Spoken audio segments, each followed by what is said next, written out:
In today's video, I'm going to teach you how to withdraw from a permanently limited PayPal account to your bank account. Dealing with a permanently limited account can be quite frustrating, especially when you need to access your funds. Let's walk through the steps you need to follow to manage this situation effectively. First, head over to PayPal's website and click on Login.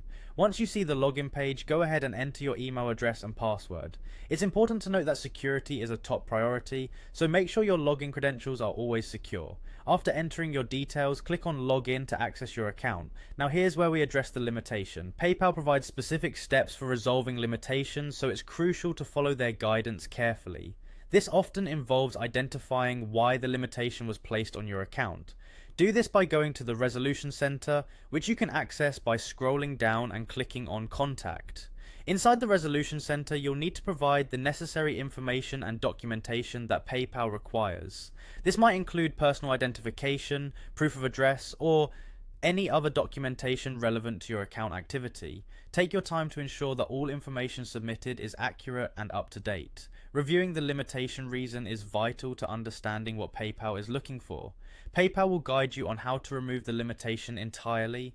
This may require you to verify specific details about your account or indeed your personal identity. You might be asked to submit particular documents that substantiate your claims regarding your account activities, or complete other straightforward verification tasks.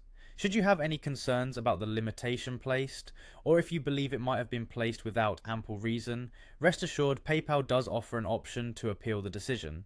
Bear in mind, if your account is permanently limited and PayPal positions itself to hold your funds, it might do so for a period, typically 180 days, to resolve any pending disputes effectively. While this can be a significant wait, it's designed to ensure all transactions and disputes are settled, thus protecting you from any unforeseen issues.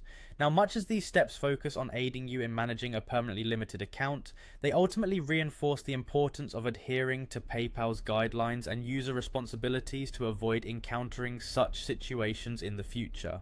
By staying diligent and informed, you ensure smoother transactions and greater ease in accessing your funds.